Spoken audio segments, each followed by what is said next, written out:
देशातील अस्पृश्य, शोषित, वंचितांच्या समतेच्या लढ्यातील एक शस्त्र म्हणून डॉक्टर बाबासाहेब आंबेडकर यांनी मूक नायक या वृत्तपत्राची सुरुवात केली।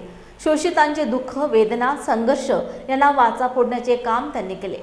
डॉक्टर बाबासाहेबांनी आपल्या सामाजिक राजकीय जीवनात विविध टप्प्यांवर 5 वृत्तपत्र चालवली, परंतु मूक नायक आंबेडकरी पत्रकारितेचा आरंभबिंदू होता। मूक नायक खऱ्या अर्थाने शोषितांचा आवाज बनला, असे प्रतिपादन डॉक्टर बाबासाहेब आंबेडकर लॉ कॉलेजचे माननीय प्राचार्य डॉक्टर जयमंगल धनराज यांनी केले। PES अभियांत्रिकी महाविद्यालयाच्या अशोक हॉल येथे रविवारी शाक्यमुनी प्रतिष्ठानच्या वतीने आयोजित कार्यक्रमात ज्येष्ठ पत्रकार दिवाकर शेजवळ यांना पहिला राज्यस्तरीय मूक नायक पुरस्कार देऊन सन्मानित करण्यात आले। यावेळी डॉक्टर धनराज बोलत होते। यावेळी विचारपीठावर ग्रामीण विकास यंत्रणेचे प्रकल्प संचालक अशोक सिरसे, PES अभियांत्रिकी महाविद्यालयाचे प्राचार्य डॉक्टर अभिजित वाडेकर, नालंदा प्रतिष्ठानचे प्राध्यापक प्रदीप रोडे, पत्रकार विजय बहादुरे यांची प्रमुख उपस्थिती होती। की ज्या डॉक्टर बाबासाहेब आंबेडकरांनी स्थापन केलेल्या आणि बाबासाहेबांच्या पदस्पर्शाने पावन झालेल्या भूमीतूनच हा पुरस्कार द्यावा, ही त्या पाठीमागची मानसिकता होती। म्हणून नागसेनवनातील PES इंजिनिअरिंग कॉलेजमधून हा पहिला पुरस्कार देण्यात यावा असं त्यांनी ठरवलं। आणि म्हणून या पुरस्काराला एक वेगळं महत्त्व आहे की डॉक्टर बाबासाहेब आंबेडकरांनी सुरू केलेला मूक नायक, डॉक्टर बाबासाहेब आंबेडकरांनी सुरू केलेलं पीपल एज्युकेशन सोसायटी आणि सिद्धार्थ महाविद्यालयानंतर बाबासाहेबांनी सुरू केलेलं मिलिंद महाविद्यालय आणि त्यानंतर याच परिसरामध्ये बाबासाहेबांच्या पदस्पर्शाने हे नागसेनवन पवित्र झालेले आणि याच पवित्र भूमीमध्ये शेजवळकर सरांना हा पहिला मूक नायक पुरस्कार या ठिकाणी शाक्यमुनी प्रतिष्ठानच्या वतीने देण्यात, पुन्हा एकदा आपण सर्वांच्या वतीनं त्यांचं स्वागत करू। नव्या पिढीने पत्रकारांनी या दृष्टीने विचार करावा, पण मुळात असं आहे की असं माध्यम आपल्या हाताशी असावं। मगाशी सांगितलं इच्छाशक्तीचा अभाव आहे, त्या दृष्टीने पावलंच उचलली जात नाही। तर अशी एकूण स्थिती आहे। तरीही अशाही परिस्थितीमध्ये शाक्यमुनी प्रतिष्ठान या संस्थेने बाबासाहेबांचा वारसा आणि बाबासाहेबांचा विचार जो मूकनायक मधून मांडला तो पुढे नेण्यासाठी मूकनायकचा जो पुरस्कार सुरू केला आणि त्यांनी त्यांचा संकल्पही सांगितला की हा यंदा जो पुरस्कार सुरू झाला, हा पुरस्कार पुढची 25 वर्ष पत्रकारितेतल्या लोकांना प्रेरणा देत राहील, प्रोत्साहन देत राहील, अशा पद्धतीने आम्हाला काम करायचं आहे। हा जो संकल्प वंजारे सरांनी सांगितला, रोडे सरांनी सांगितला, त्याचं मी स्वागत करतो आणि अशी भरीव कामगिरी केल्याबद्दल त्यांना पुन्हा एक बार धन्यवाद देतो। आपण वेळेची मर्यादा न पाळता या संपूर्ण कार्यक्रमाला एकदम स्थितप्रज्ञ बसून साथ दिली, त्याबद्दल सर्वांचे आभार मानतो। देशात स्वातंत्र्याचा 75वा अमृत महोत्सव साजरा होत असताना आजही नागरिकांना पायाभूत नागरी सेवा सुविधा मिळत नाहीत, ही शोकांतिका आहे। तर नागरिकांना आपल्या न्याय हक्कासाठी संघर्ष करण्याची नामुष्की ओढवली आहे। पेण तालुक्यातील मुंगोशी बौद्धवाडीकडे जाणाऱ्या रस्त्याची वाट अतिशय खडतर व बिकट झाली। रस्त्याअभावी येथील ग्रामस्थ, रुग्ण, विद्यार्थी व गर्भवती महिलांचे हाल होत आहेत।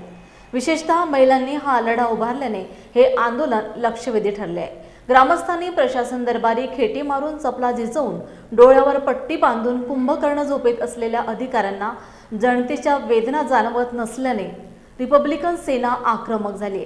लवकरात लवकर येथील जनतेला सुसज्ज व सुरक्षित प्रवासासाठी दर्जेदार रस्ता मिळावा, अशी मागणी रिपब्लिकन सेना रायगड यांनी केली आहे। गेली अनेक वर्ष मुंगोशी बौद्धवाडीसाठी तेथील ग्रामस्थ लढा देत आहेत। त्या मुंगोशी बौद्धवाडीला गावाकडे जाण्याकरता रस्ता हवा आहे। जो शासनाचं धोरण आहे, गाव तिथे रस्ता, हे शासनाचं धोरण आहे। या धोरणाच्या माध्यमातून त्या गावाला रस्ता मिळायला हवा होता। मात्र आज स्वातंत्र्याचे 76 वर्ष झालेत, देश स्वतंत्र झालाय, देश चंद्रावर पोहोचलाय, पण मुंगोशी बौद्धवाड्यातील लोकांना रस्ता नाहीये त्यांच्या गावात जाण्याकरता। 400 मीटरचा जो रस्ता आहे, त्या रस्त्याच्या मधून त्यांना बांधाबांधाने चालत जावं लागतं।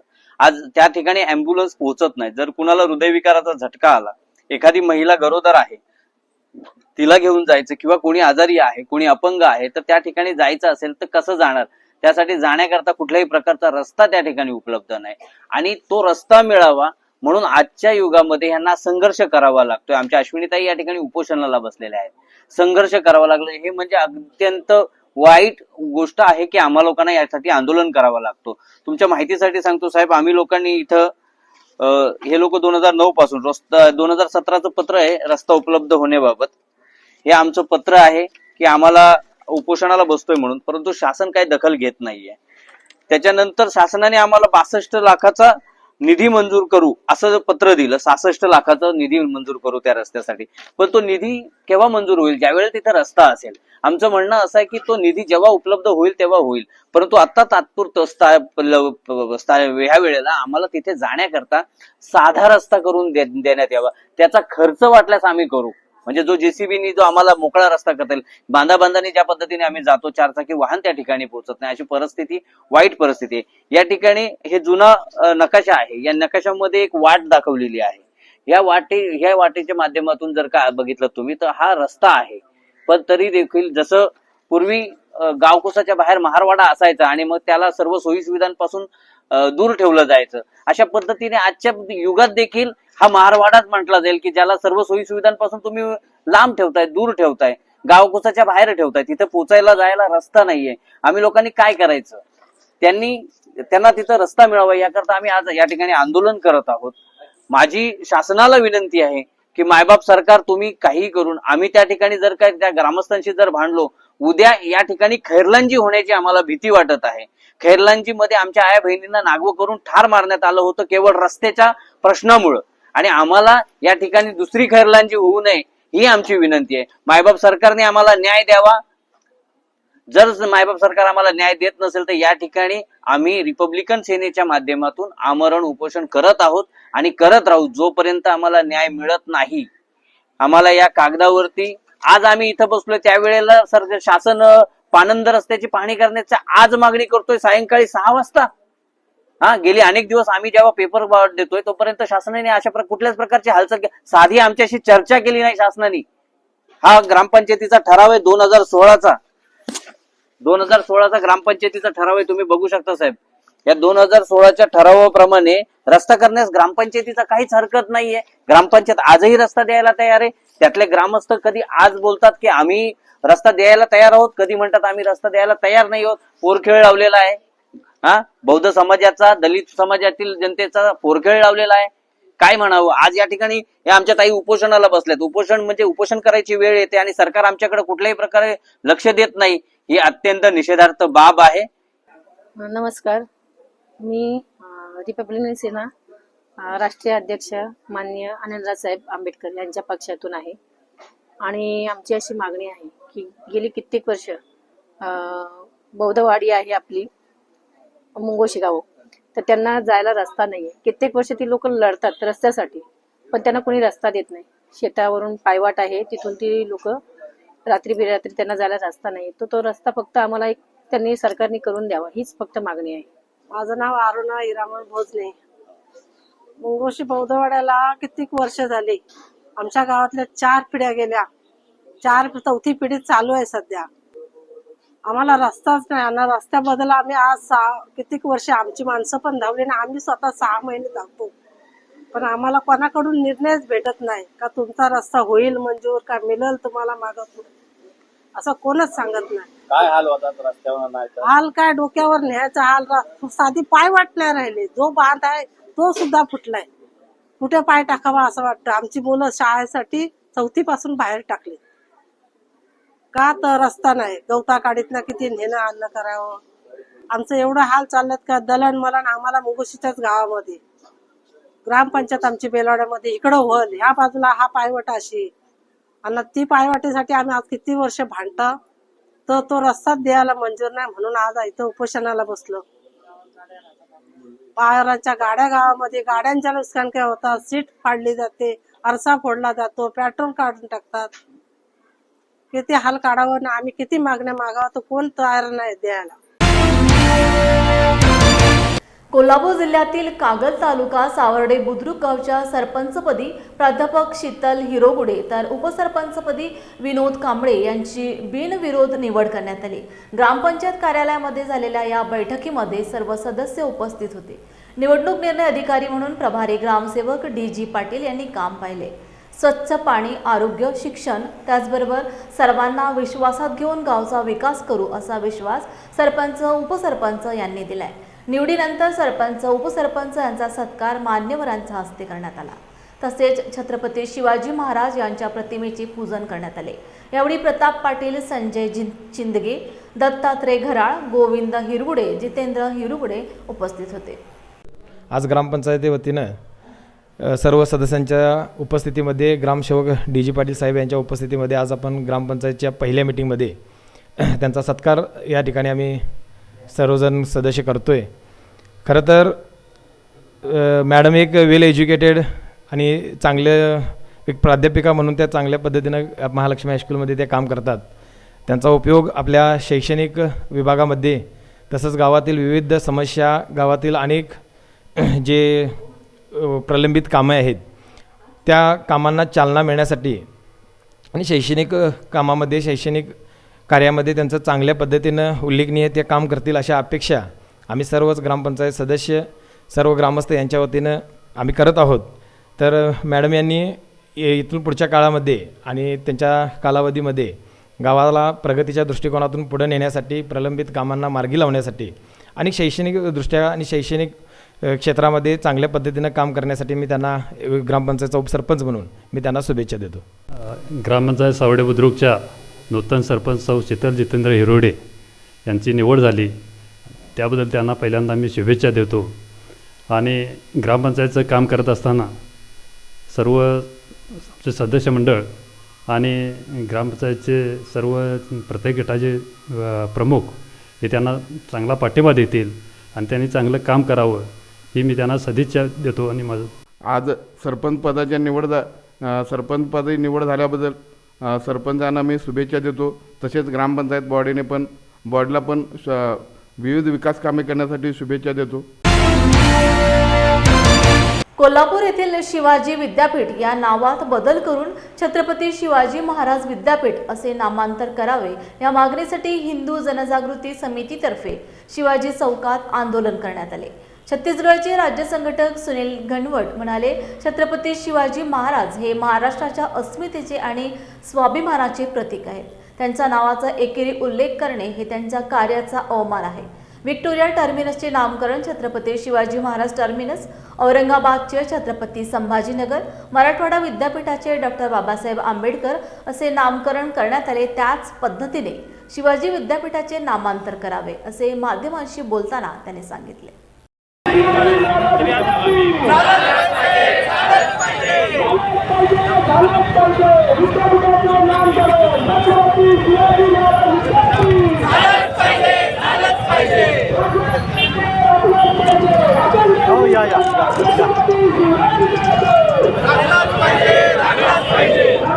आज आपल्या संपूर्ण देशामध्ये पाहिलं तर ज्या ज्या ठिकाणी एकेरी उल्लेख महाराजांचा येतो त्या ठिकाणी तत्काळ बदल करण्यात आलेले आहे। तो अवमान मानला गेला आहे, त्यांच्यावरती गुन्हे आणि कारवाई देखील झालेली आहे। असं असताना शिवाजी विद्यापीठ हा एकेरी उल्लेख इतके दिवस का आणि तो उल्लेख बदलण्यात यावा, ते नाव बदलण्यात यावं या मागणीसाठी हिंदू जनजागृती समितीने आता दंड थोपटलेले आहेत। संपूर्ण महाराष्ट्रभरामध्ये आजपासून हे आंदोलन सुरू होत आहे की महाराजांचा अवमान आता कुठलीही हिंदुत्ववादी संघटना, शिवप्रेमी सहन करणार नाही। त्यामुळे या विद्यापीठाचं नाम तत्काळ बदलण्यात यावं, त्याचं नामांतरण करण्यात यावं आणि छत्रपती शिवाजी महाराज विद्यापीठ हे नाव देण्यात यावं ही मागणी हिंदू जनजागृती समितीसहित सर्व हिंदुत्ववादी संघटनांना आम्ही करतो आहोत। आज जर आपण पाहिलं तर 96ला महाराष्ट्रात प्रस्ताव आला, जे या ठिकाणी व्हिक्टोरिया टर्मिनस होतं त्याचं नाव बदलण्यात आलं आणि छत्रपती शिवाजी टर्मिनस करण्यात आलं, पुन्हा 2017ला नाव बदलण्यात आलं. नाही, यामध्ये ना ही पुरोगामी पिलावळ आहे. ह्याच्यामधलं काहीतरी एक शब्दच्छल करण्याचा प्रयत्न करते. 1962ला HR तावडे यांची एक प्राचार्यांची समिती बसली होती आणि त्यांनी स्वतः याचा उल्लेख केला होता की या विद्यापीठाचं नामकरण छत्रपती शिवाजी महाराज विद्यापीठ असलं पाहिजे. परंतु काही पुरोगामी पिलावळींनी त्यांचे नावं बदलली आणि म्हटले शॉर्ट फॉर्म पाहिजे, छोटंसं नाव पाहिजे, तोंडात पटकन बसेल, त्यामुळे ते नाव छोटं ठेवण्यात आलं. या गोष्टीला आमचा विरोध आहे. जर या ठिकाणी व्हिक्टोरिया टर्मिनसचं नाव छत्रपती शिवाजी महाराज टर्मिनस होऊ शकतं. अनेक विद्यापीठांची नावं, मग डॉक्टर बाबासाहेब आंबेडकर विद्यापीठ असेल, सरदार वल्लभभाई पटेल विद्यापीठ असेल, ही जर बदलत असतील तर शिवछत्रपतींच्या महाराष्ट्राच्या या भूमीमध्ये शिवाजी विद्यापीठ हा एकेरी उल्लेख का? दुसरा प्रश्न या ठिकाणी उपस्थित करायचा आहे की आज या पुरोगाम्यांना अशा प्रकारची सवय लागली का? कॉम्रेड पानसरे यांचं देखील पुस्तक आहे, त्या पुस्तकाचं नाव देखील काय आहे? शिवाजी कोण होता. एकेरी उल्लेख या ठिकाणी सहन कसा केला जातो? त्यामुळे या पुस्तकाची सुद्धा चौकशी झाली पाहिजे आणि या पुस्तकाचं सुद्धा नाव बदललं गेलं पाहिजे आणि विद्यापीठाचं सुद्धा नाव बदललं पाहिजे, अशी मागणी आमची आहे. येत्या अधिवेशनात ही मागणी सरकारनं पूर्ण करावी. संपूर्ण महाराष्ट्रभरामध्ये या संदर्भातलं आंदोलन छेडण्यात आलेलं आहे आणि आता जर ही मागणी पूर्ण नाही झाली तर हिंदू रस्त्यावरती उतरून याचा विरोध करतील, हे आम्हाला या ठिकाणी सांगायचं आहे.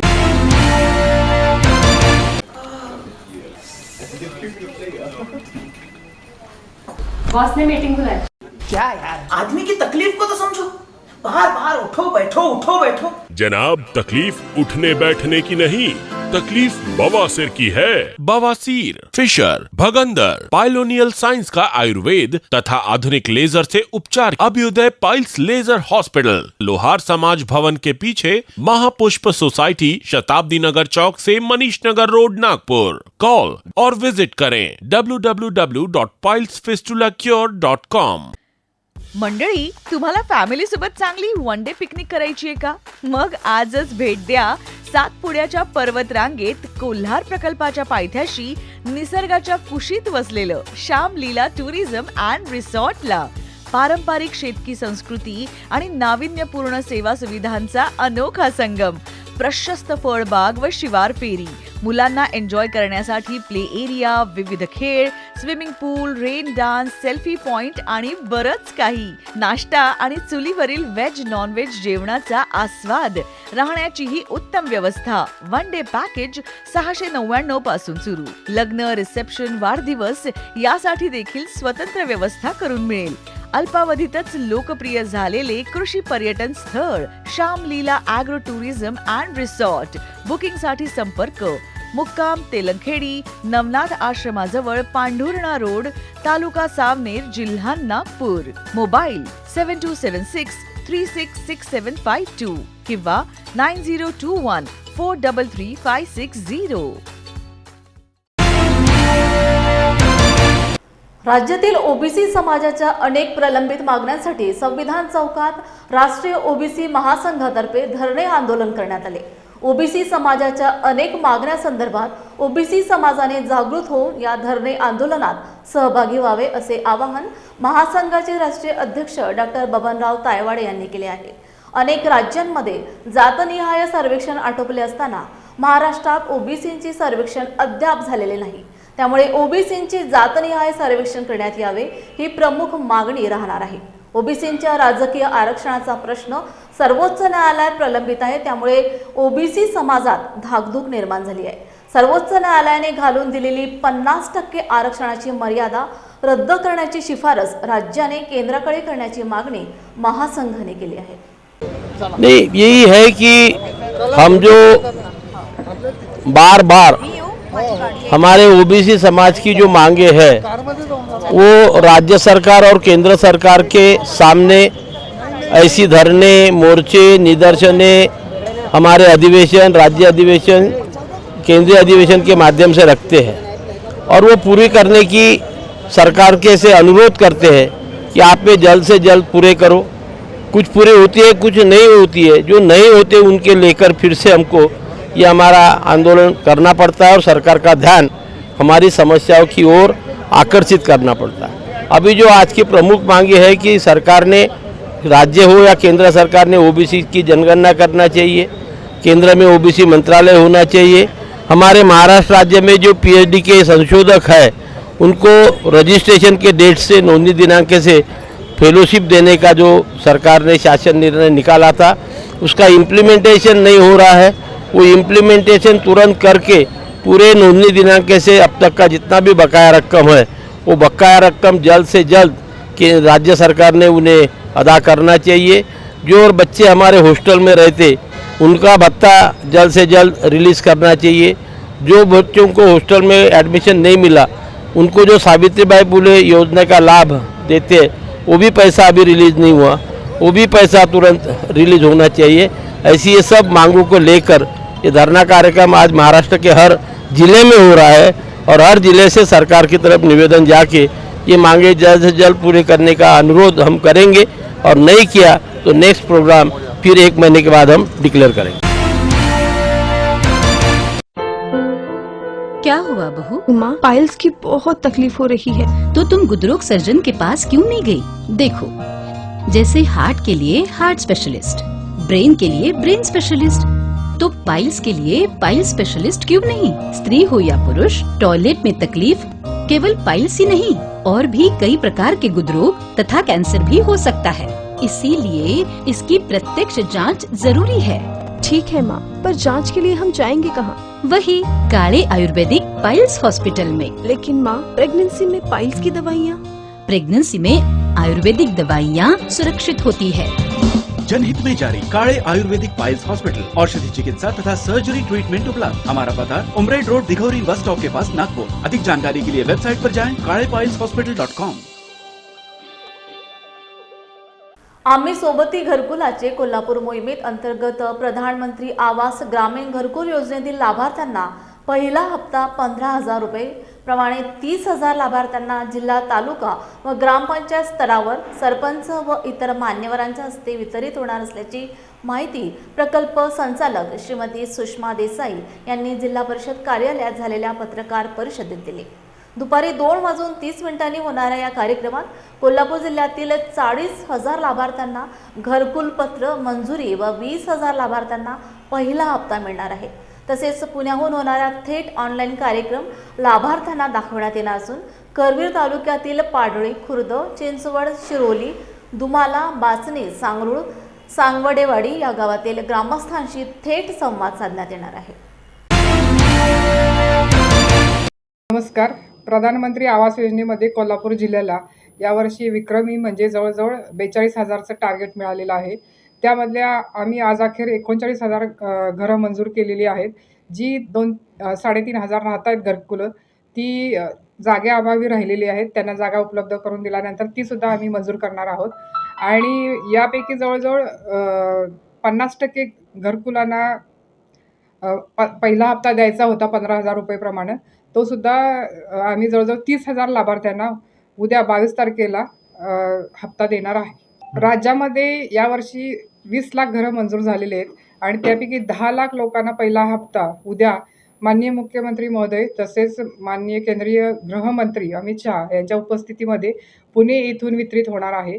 आणि हा कार्यक्रम सगळ्या जिल्ह्यामध्ये, सगळ्या पंचायत समितीमध्ये आणि सगळ्या ग्रामपंचायतीमध्ये लाईव्ह पाहायला जाणार आहे।